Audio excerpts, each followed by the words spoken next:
WhatsApp hacking. உங்கள் கைபேசியை தொடாமலேயே உங்கள் தகவல்களை யாரோ ஒருவர் பார்ப்பது சாத்தியமா? ஒரு சிறிய அலட்சியம், ஒரு சிறிய கிளிக் உங்கள் வாட்ஸ்அப் அக்கௌண்டை ஹேக் செய்ய உதவும் என்பதை நீங்கள் அறிந்திருக்கிறீர்களா? உங்கள் வாட்ஸ்அப் தரவுகள் திருடப்படுவதும் அது வியாபாரப்படுத்தப்படுவதும் உங்களுக்கு தெரியுமா? அதற்கான பதிலை வலை உலகத்தின் அருள்வாக்கின் ஒளியில் தேடுவோமா? அருள்வாக்கு பகுதி தொடக்க நூல் 3. ஆண்டவராகிய கடவுள் உருவாக்கிய காட்டு விலங்குகளிலெல்லாம் பாம்பு மிகவும் சூழ்ச்சியாக இருந்தது.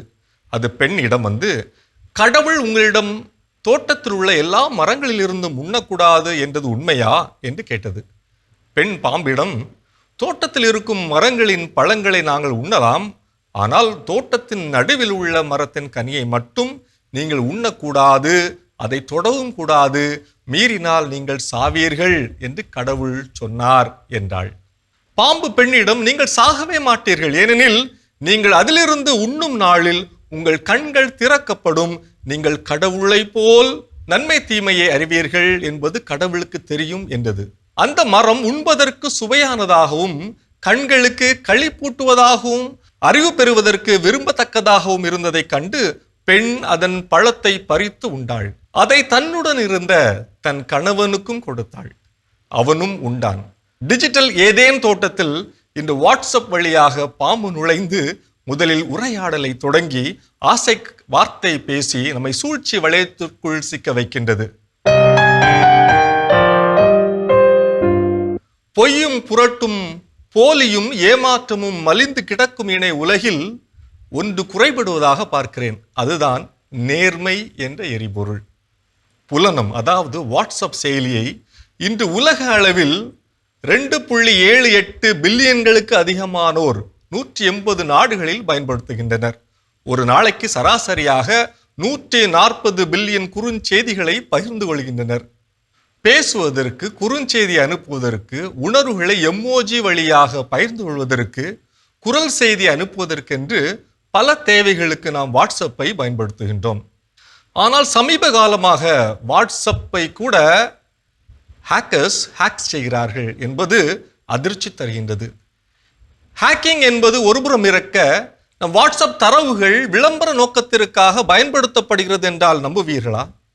நவம்பர் 2024ஆம் ஆண்டு நம் வாட்ஸ்அப் தரவுகள் விளம்பர நோக்கத்திற்காக பயன்படுத்தப்படுவதை கண்டிக்கும் விதமாக வாட்ஸ்அப்பின் 2021 தனி உரிமை கொள்கையை எதிர்க்கும் விதத்திலும் இந்திய போட்டியல் ஆணையம், அதாவது competition commission of India CCI ரூபாய் 213 கோடி வாட்ஸ்அப் மற்றும் மெட்டா நிறுவனங்களுக்கு அபராதம் விதித்திருக்கிறது. சைபர் கிரிமினல்கள் லிங்க் ஒன்றை வாட்ஸ்அப் குழுக்களில் அல்லது தனிநபருக்கு அனுப்பி அதனை கிளிக் செய்ய சொல்கின்றனர். அனுப்பப்படுகின்ற மீத்தொடுப்பு, அதாவது ஹைப்பர் லிங்க் பயனர்களால் சொடுக்கப்படுகின்ற பொழுது, கிளிக் செய்யப்படுகின்ற போது நமது கணக்கு கொந்தப்படுகிறது. கொந்தப்படுதல் என்றால் ஹேக்கிங் செய்யப்படுதல் என்று அர்த்தம்.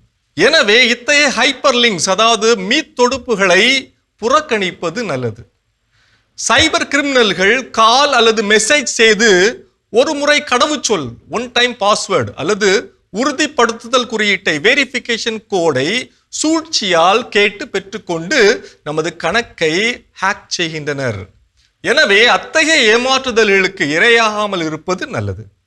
சில வேளைகளில் பெகாசஸ் போன்ற உளவு செயலிகளை பயன்படுத்தி நமது கணக்கை கொந்தர்களால், அதாவது ஹேக்கர்ஸ்களால் ஹேக் செய்ய முடியும்.